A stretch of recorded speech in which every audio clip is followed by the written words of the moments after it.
नमस्कार, स्वागत है आपका जनगणमन 24/7 पर, जो कि मेरा यूट्यूब चैनल है। आप उसे लाइक करें, सब्सक्राइब करें और लगातार आप सभी से गुज़ारिश है कि आपके जो जानने वाले हैं, उनको भी चैनल के बारे में बताएँ और उनको भी लिंक्स भेजें कार्यक्रम के, ताकि और लोग भी इस चैनल को सब्सक्राइब कर सकें। क्योंकि अगर सच्ची, ईमानदार और निष्पक्ष पत्रकारिता को ज़िंदा रखना है, तो ये काम बहुत मुश्किल है। बहुत मुश्किलों के साथ अ, गला फाड़कर सच्चाई के बारे में बोलना पड़ता है, क्योंकि आपके ऊपर तलवार लटकती रहती है कि कब ये आवाज बंद ना हो जाए। तो अगर आप इसे देखेंगे नहीं, सब्सक्राइब नहीं करेंगे चैनल का, तो सारी मेहनत पर पानी फिर जाएगा। इसलिए आपसे एक ही गुजारिश है कि इस चैनल को जरूर देखें और सब्सक्राइब करें। अब आइए आज की बड़ी खबर पर बात करते हैं। देखिए किस तरह से दौर बदल गया है, समय बदल गया है और एक वक्त डोनाल्ड ट्रंप मोदी जी को किस तरह से बोलते थे। मोदी जी डोनाल्ड ट्रंप को कहते थे माय फ्रेंड ट्रंप, और अब वही दोस्त मोदी जी को सीधा निशाने पर लेने की कोशिश कर रहा है। अमेरिका के राष्ट्रपति ट्रंप बार-बार भारत को टैरिफ की धमकियां तो दे ही रहे हैं, लेकिन अब एक उन्होंने नया आरोप भारत पर जड़ दिया है। अमेरिका का कहना है कि भारत अमेरिका में अवैध नशीली दवाई, जिसका नाम है फेंटनिल, उसके लिए जरूरी सामग्रियों की अवैध तस्करी में बढ़ावा दे रहा है। ये बहुत बड़ा आरोप है, छोटा-मोटा आरोप नहीं है। और अमेरिका का कहना है कि भारत इस पूरे मामले में एक स्टेट एक्टर की तरह काम कर रहा है, यानी इसमें भारत की सरकार भी शामिल है। मोदी जी पर सीधा आरोप लगाया जा रहा है कि आप फेंटेनिल के केमिकल्स की तस्करी में आप इन्वॉल्व हैं। अमेरिका ने इसमें चीन और भारत दोनों को जिम्मेदार ठहराया है। अब अमेरिका का आरोप क्या है? अमेरिका का आरोप यह है कि देश में अवैध रूप से फेंटनिल बनाने के लिए जितने भी केमिकल्स की जरूरत होती है, भारत और चीन की सरकारें उसकी तस्करी में शामिल है, यानी कि उसकी स्मगलिंग में शामिल है। और गौरतलब है कि फेंटनिल को अमेरिका में चोरी छिपे लाया जाने का सबसे खतरनाक ड्रग माना जाता है। अमेरिका की खुफिया एजेंसी की ओर से एक रिपोर्ट जारी की गई थी और इस रिपोर्ट का नाम है एनुअल थ्रेट असेसमेंट, और इसके मुताबिक इस ड्रग की वजह से नवंबर 2023 से अक्टूबर 2024 तक 52,000 अमेरिकियों की जान जा चुकी है। तो आप सोच सकते हैं कि अमेरिका के लिए ये कितना इश्यू है। और इसी रिपोर्ट में, जिसका नाम है एनुअल थ्रेट असेसमेंट, उसमें यह भी लिखा हुआ है कि चीन अवैध फेंटनिल प्रिकर्सर रसायनों और गोली बनाने वाले उपकरणों का प्राथमिक स्रोत देश बना हुआ है, जिसके बाद भारत का स्थान है। इस रिपोर्ट में ये बात कही गई है।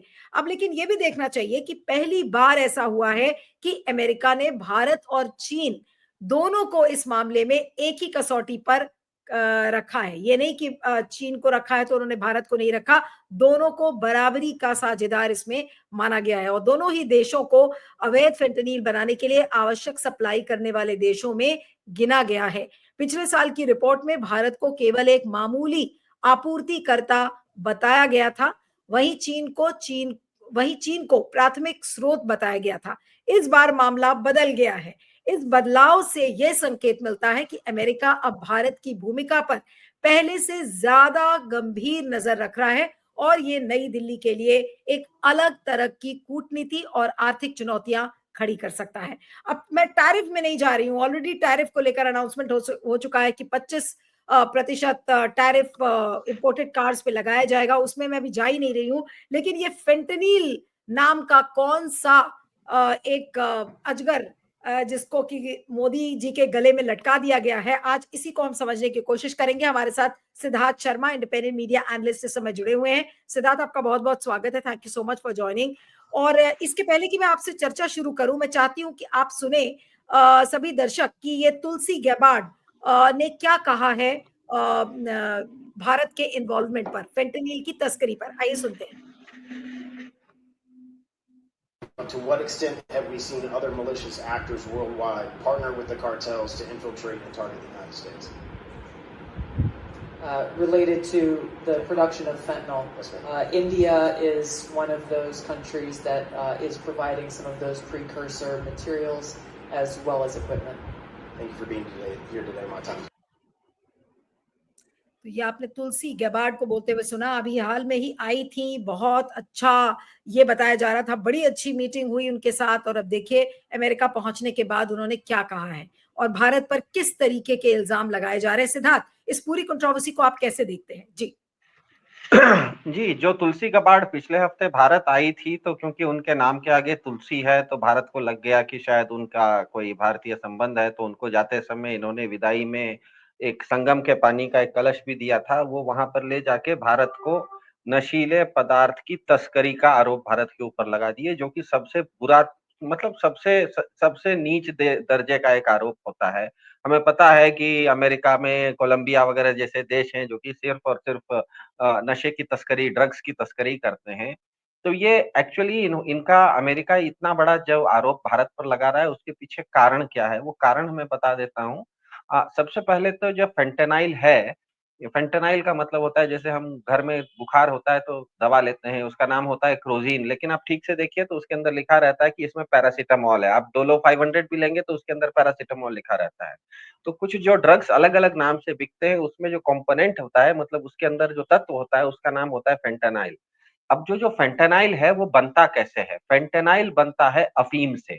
अफ़ीम सबको पता है, खेती होती है अफ़ीम की, और अफ़ीम से ही फेंटेनाइल बनता है। अब अमेरिका अगर भारत पर ये चार्ज लगा रहा है या आरोप लगा रहा है कि भारत सरकार इस तरह के नशीले पदार्थ को अमेरिका में भेजने के पीछे उसका भारत सरकार का हाथ है, तो इसके पीछे उसके पास प्रमाण क्या है?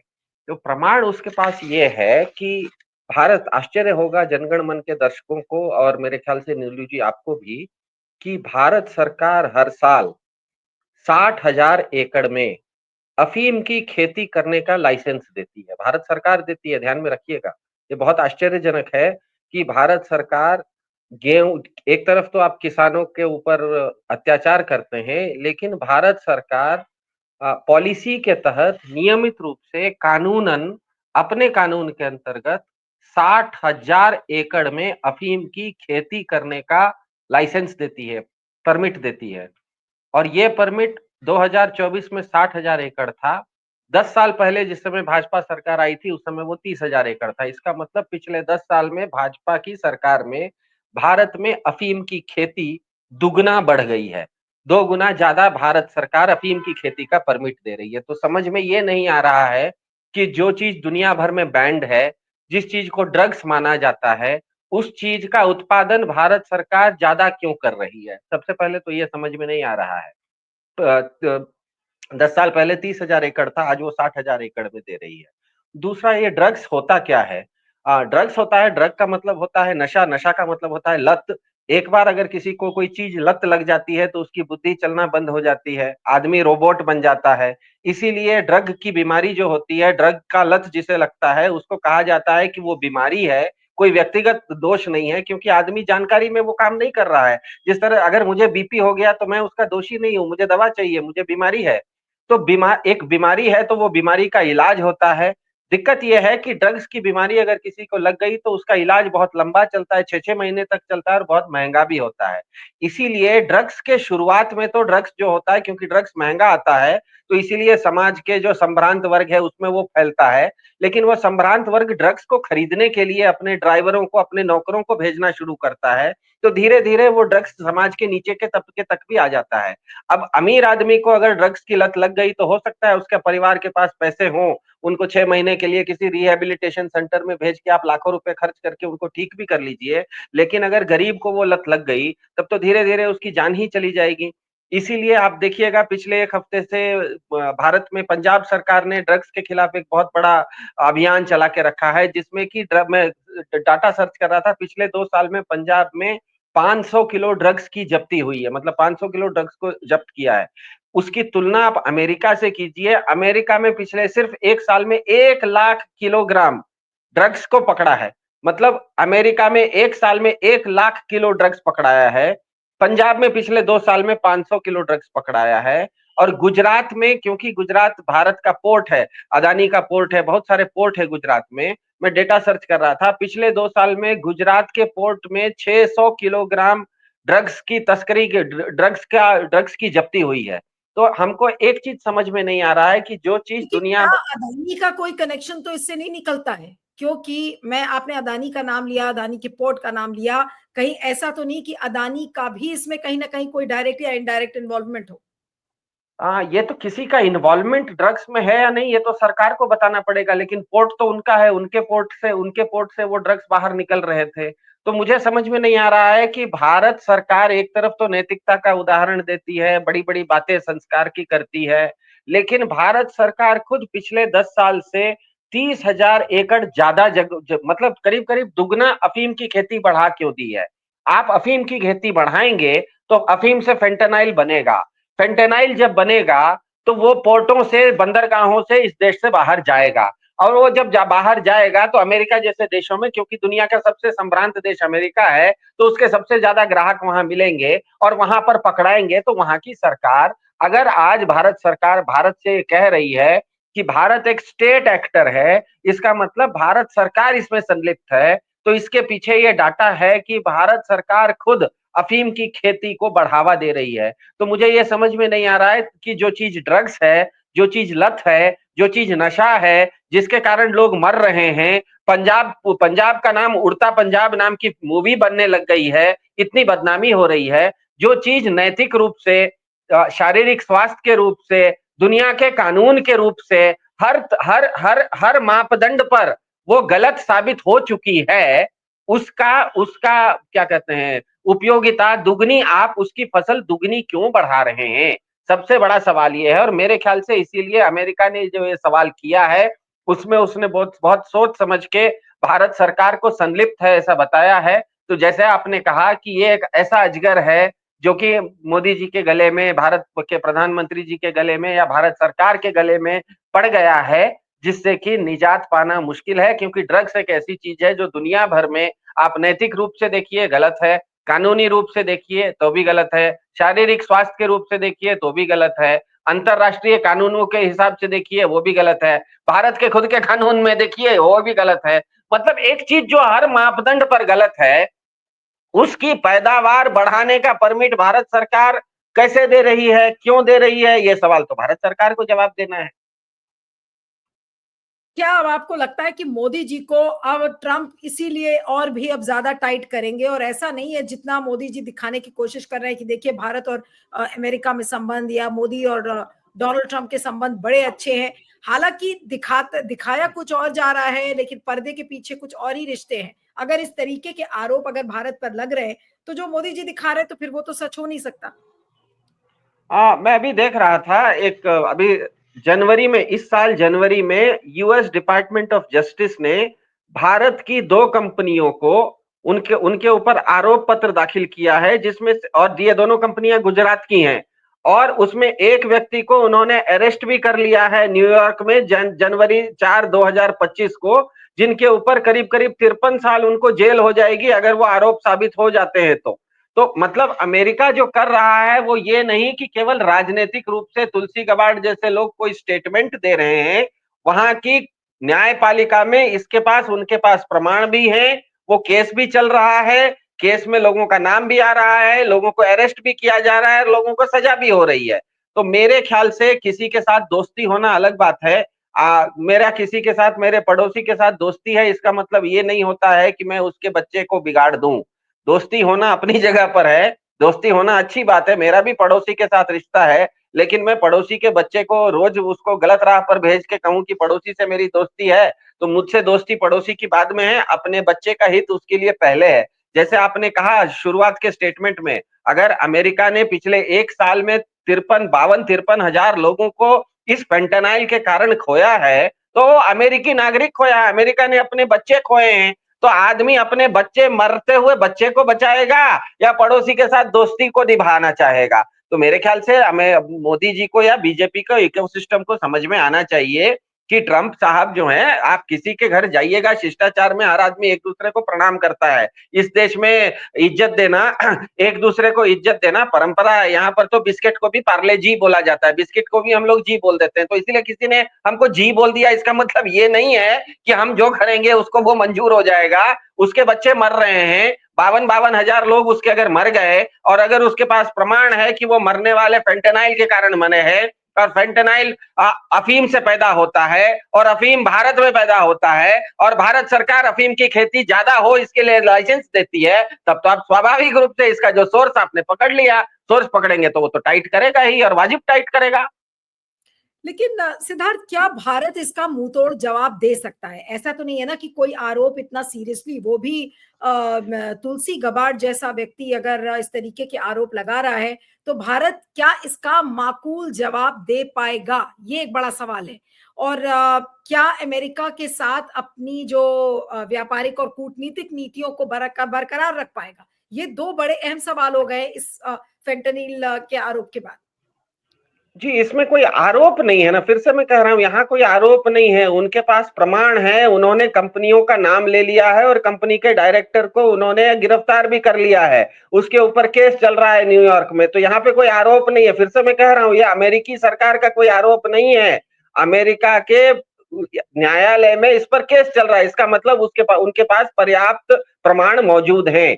अब या तो भारत वहां के कोर्ट में जाके ये साबित कर दे कि इस चीज से हमारा कोई लेना देना नहीं है, उसमें आपको साबित करना पड़ेगा कि हमारे यहाँ अफीम की खेती बढ़ नहीं रही है, हमने अफीम की खेती घटा दी है, तो आप घटा तो रहे नहीं है, आपका खुद का डेटा बोल रहा है, भारत सरकार का खुद का डेटा बोल रहा है कि भारत सरकार पिछले 10 साल में दुगना ज्यादा अफीम की खेती करने का आप परमिट दे रहे हो। तो मुझे समझ में नहीं आ रहा है कि आपने अगर अफीम की खेती ज्यादा करने की परमिट दे दिया है, उसके कारण अगर लोगों में ड्रग की लत ज्यादा बढ़ रही है, तो इसका मतलब लोग कहाँ गलत हुए? वो तो खेती सोर्स तो आपने ही पैदा कर रहा है, आप पैदा करना बंद कर दीजिए, ड्रग्स की जब्ती पंजाब में भी बंद हो जाएगी और क्या कहते हैं, गुजरात के बंदरगाहों में भी बंद हो जाएगी और अमेरिका पहुंचना भी बंद हो जाएगा। अमेरिका के पास कोई प्रमाण ही नहीं रहेगा बात करने के लिए। आपने जैसा कहा कि इसमें ऑलरेडी केस चल रहा है, अमेरिका के पास सबूत है इस बात को लेकर, so where does the buck stop here in this particular case? क्या प्रधानमंत्री का ही गर्दन पकड़ी जाएगी कि भाई आपकी सरकार इससे क्यों अलाउ कर रही है? मेरे ख्याल अब से क्या भारत सरकार, मेरा आपसे बहुत ही कैंडिड सवाल है कि क्या अब वो नौबत आ गई है कि डोनाल्ड ट्रंप अब मोदी जी की ही गर्दन पकड़ेंगे सीधा, कि क्यों कर रहे हो हाँ फेंटेनिल?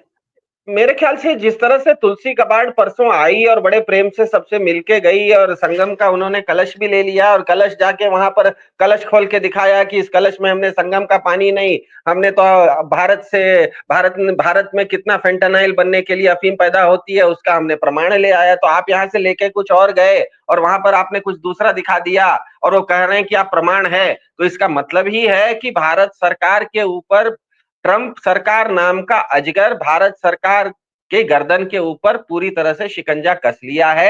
अब मुझे ये बताइए कि अजगर ने अगर मेरा गर्दन पे शिकंजा कस लिया है तो अब मेरे हाथ में नहीं है, वो शिकंजा अजगर कितना टाइट करेगा या कितनी देर के लिए लूज छोड़ेगा ये तो अजगर के हाथ में है, क्योंकि अजगर ये भी सोच सकता है कि चलो भारत को इस चीज में हमने फंसा दिया है तो हम दूसरे चीजों में भारत से कुछ चीजों का क्या कहते हैं टैरिफ में कमी करवा लें, भारत को मवेशी का चारा बिकवा ले, भारत को क्या कहते हैं बत्तख का मांस बिकवा ले, कोई छोटी छोटी चीजें बिकवा ले, उसके पास बहुत सारी चीजें ऐसे ही बेकार पड़ी हुई हैं, हो सकता है भारत को वो डंपयार्ड बनाना चाह रहा हो कि उसके पास जो चीजें ऐसी है, जैसे उदाहरण के लिए एक होता है मवेशी का चारा, अमेरिका में हमको पता है खेती बहुत बड़ी बड़ी होती है, एक थोड़ा सा ये विषयांतर हो जाएगा लेकिन महत्वपूर्ण है, बता देता हूं।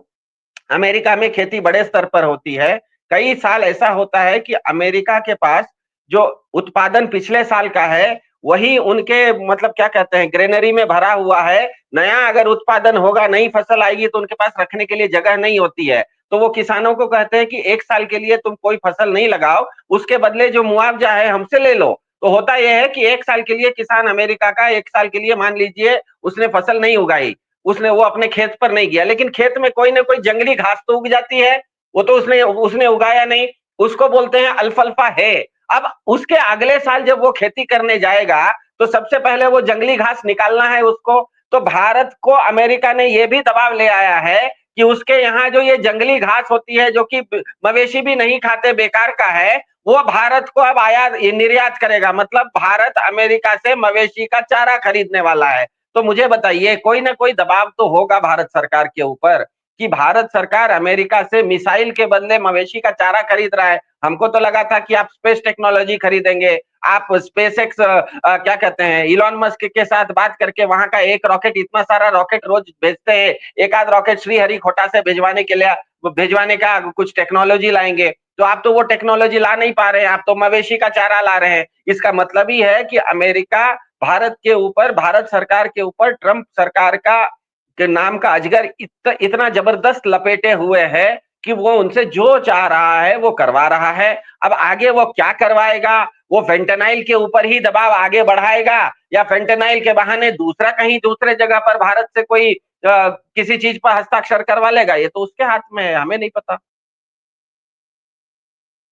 चलिए अब देखेंगे कि इस आरोप से कैसे, क्योंकि प्रमाण तो अमेरिका के पास हैं, लेकिन अब मोदी जी क्या कहते हैं, मोदी जी की सरकार इसमें क्या कहती है। शिकंजा वाकई में कस गया है। अब ये दोस्ती वहां पर काम आएगी या नहीं आएगी, लेकिन बड़े शर्म की बात है कि अगर आज तुलसी गैबार्ड ने इस बात को उजागर किया कि किस तरीके से भारत फेंटेनिल की तस्करी का काम कर रहा है, जो बिल्कुल चाइना के साथ साथ इस आरोप में अगर फंसा हुआ है भारत, तो कैसे निकलेगा अब ये देखना होगा। आपका बहुत बहुत शुक्रिया Siddharth, thank you so much for joining.